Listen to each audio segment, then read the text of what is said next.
This video mentions low self-worth, low self-esteem, ableism, racism, transphobia, biphobia, and sexual trauma. Hello, in this video I will be talking about how I am going to deal with feeling inadequate. In a previous video where I talked about dealing with paranoid thoughts, one of the paranoid thoughts was phrased as a statement instead of a question, and it was, "I'll never be good enough." So I'm addressing that in this video. And in that previous video, bringing up that point, I felt defeated. I felt like I didn't want to go through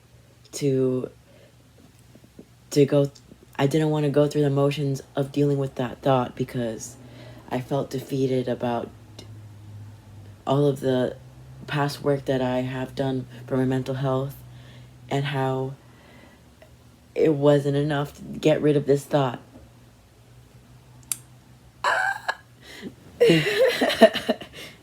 So it's safe to say this thought goes real deep. This thought is more of a cognitive distortion than a paranoid thought. But because I was ruminating on it in a fearful way, it came up when I was dealing with paranoid thoughts. The first thing I'm going to do is address the root of this thought that I'll never be good enough. And there are a few things here.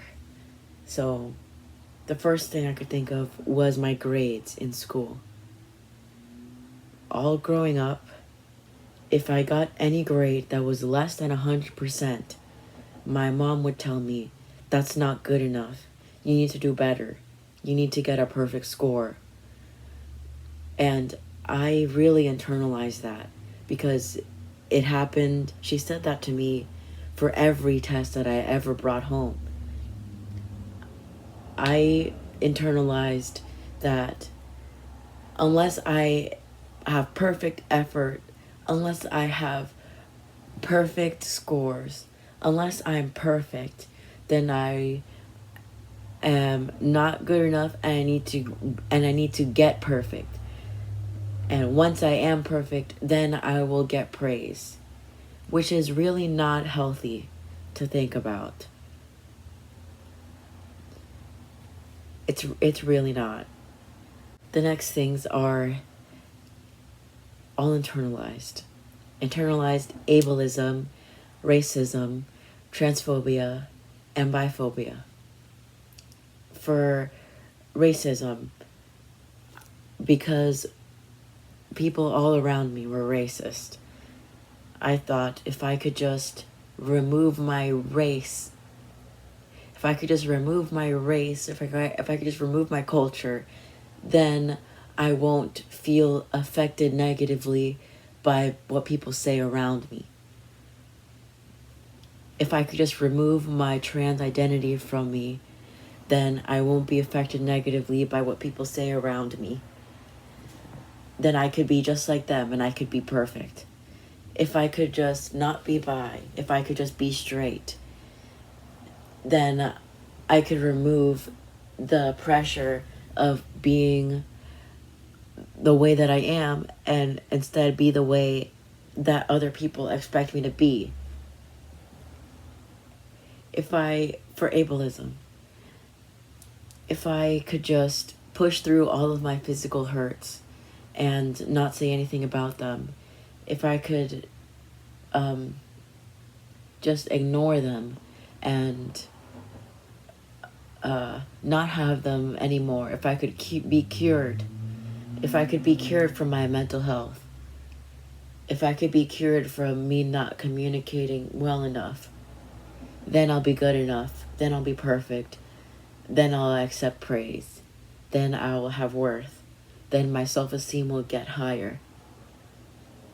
If I could separate myself from my identity permanently, then I'll be perfect and then I'll be good enough. Thinking in that way ruined my self-esteem. It ruined it.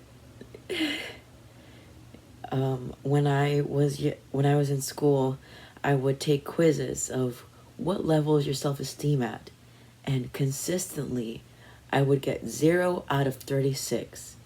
Consistently. Something else that contributed a lot to my feeling of inadequacy was my sexual trauma. I had a lot happen to me, and it was really hard to heal from that, which I did last year. I processed all of that part of my trauma last year. So yeah. I couldn't find the same test as in high school, but I took another self-esteem test right now, and I got 53 out of 100. So that's a lot better than 0 out of 36. So now I'm going to give myself some credit. I let myself go to the root of that feeling of inadequacy. I let myself feel what that felt like in my body. My self-worth and my self-esteem has improved a lot because I have worked a lot on my mental health to get to this point. I accept my identity. I accept that I am disabled. I accept that I'm Hispanic, Latino, Dominican. I accept that I am a trans person. I accept that I'm a gender non-conforming trans person. My pronouns are he, him, by the way. I accept that I'm bi, and I love that I'm bi. I accept that I went through many traumatic experiences, and that those traumatic experiences do not define me, even though I accept that they happened. By coming to a place of acceptance, I will not compare myself to people anymore. I won't compare myself as, if I can be like them, then I'll be good enough like them, because that's not a way that I should be comparing. I would only like to compare from the way that I was before to the way that I am now and the way that I am aiming to be, because I'm aiming to be even better than I am now. Hopefully, one day my self-esteem will be 90 out of 100. That's the goal. A quote from a website that I'm looking at for resources on self-esteem and inadequacy says, "A healthy dose of self-doubt helps us monitor ourselves and our behavior, sparks introspection, and motivates us to grow and change." The solution? It's okay not to push your best self out on stage all the time. Instead, just be yourself. That means allowing yourself to have some bad hair days, lazy work days, awkward conversation moments, relationship stumbles, and any number of perfectly normal experiences without judging yourself. I have the tendency to be extremely hard on myself because I'm imposing judgment on something that does not necessarily need to have judgment. I can just be at times. I don't have to impose judgment on the being. Something that I would like to remember is, do I want to be myself or do I want to be boring? Because being perfect is boring. Now that I have gone through and dealt with these feelings of inadequacy, I can let my guard down and I could take my mental health recovery less seriously. All of my mental health recovery steps have been serious. I have not been able to have fun in a while. But now I can, because I got the hard stuff out of the way so I can be more lighthearted, be more decisive in my thinking, and have some more free time to not be so strict, not be so robotic with my mental health recovery. Here are 2 cards from my CBT deck. Listen to the music. Music is often background noise that we barely notice. Today, listen to one of your favorite songs somewhere you won't be disturbed. Give it your full attention, taking in the whole song from start to finish. You might also be aware of how the music affects your body, mind, and spirit. I'm going to listen to some 8D audio music on YouTube instead of the regular music I listen to on Spotify, because like with 8D audio, the music sounds more surrounding, and that's really cool. And the next one is feel your strength. Sit comfortably in a quiet location. As you breathe, feel the strength in your abdomen that draws air into your lungs.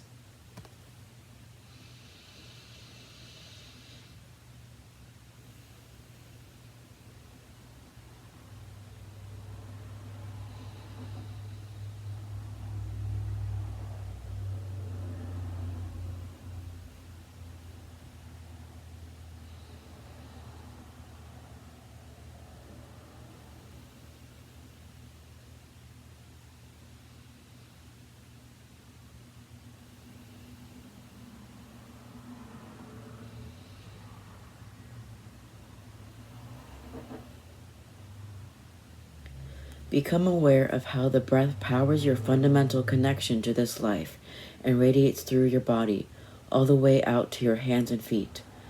Return to an awareness of the breath empowering your every action throughout the day.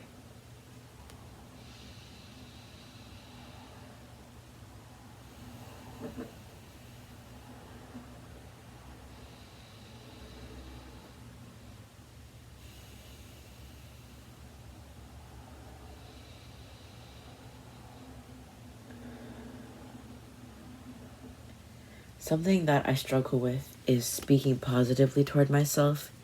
So today, now that I have less stress on my shoulders, I'm gonna paint so I can look at positive things, since it is hard for me to speak positively. I'm gonna paint some stuff for my new room when I move into my parents' garage, and I'm looking forward to painting that, because it's gonna be whatever it's gonna be. I'm not gonna have any plans of what I'm gonna paint. I'm just gonna start doing it, and I'm excited for that. So yeah, this is the end of this video. Bye.